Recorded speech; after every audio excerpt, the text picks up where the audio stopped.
তো বাংলা ভাষা বলবো না কেন? তোমাদের মাথায় কি মগধের মরুভূমি আছে? ওদের মাথায় হচ্ছে মগধের মরুভূমি আছে। ওটা হ্যাঁ বলে না, শুধু না বলে।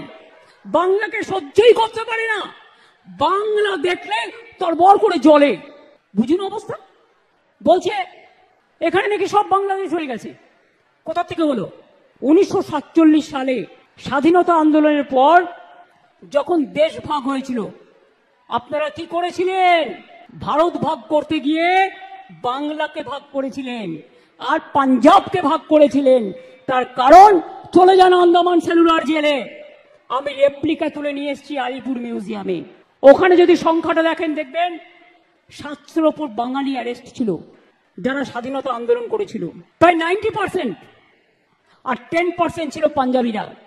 ওরা জানতো বাংলাকে ওরা শায়েস্তা করতে পারবে না, বাংলার শক্তির কাছে পারবে না। তাই ওরা কি করেছিল? বাংলাটাকে ভাগ করে দিয়েছিল আর পাঞ্জাবটাকে ভাগ করে দিয়েছিল। পাঞ্জাবের একটা পাকিস্তান আছে, পাঞ্জাবের পাশে যে পাকিস্তানেও একটা পাঞ্জাব আছে, জেনে রাখবেন। কই সে কথা তো বলো না। তাহলে আমাদের পাশে বাংলাদেশ তো আমরা তৈরি করিনি, তোমরা করেছো। তোমাদের পিতামহরা করেছো। আমাদের ভাষা যদি এক হয়, আমরা কি করতে পারি? বাংলা ভাষা সারা পৃথিবীতে 5ম স্থানে আছে এবং সারা এশিয়াতে 2 নম্বর স্থানে আছে। Bangla international language. বাংলা ভাষায় কথা বললেই হোটেলে ঢুকতে দেবে না, বাংলা ভাষায় কথা বললেই কাজ করতে দেবে না, বাংলা ভাষায় কথা বললেই ছাত্রছাত্রীদের পড়তে দেবে না। বাংলা ভাষা তো বলবোই, বাংলা ভাষা। অন্যান্য ভাষাও বলবো, কেউ তো আপত্তি করেনি। সব ভাষাকে সম্মান করি। তো বাংলা ভাষা বলবো না কেন? তোমাদের মাথায় কি মগধের মরুভূমি আছে? ওদের মাথায় হচ্ছে মগধের মরুভূমি আছে। ওটা হ্যাঁ বলে না, শুধু না বলে। বাংলাকে সহ্যই করতে পারে না। বাংলা দেখলে তরবর করে জ্বলে। ওই বলে না, লুচির মতো ফলে, দেখলেই গা জ্বলে আর হিংসায় লুচির মতো ফলে বাংলাকে দেখলেই। আরে বাংলা ভাষায় রবীন্দ্রনাথ ঠাকুর কোন ভাষায় কথা বলেছেন? 2টো জাতীয় সঙ্গীত এখানকার বাংলাদেশেরও ছিল, এখন কি আছে আমি জানি না। জিজ্ঞেস করুন না। একবার ভেবেছেন এই যে আপনি বারবার আসছেন ইলেকশনের আগে, ঠিক পরিযায়ী পাখির মতো ইলেকশন আসলেই আপনারা রোজ আসেন।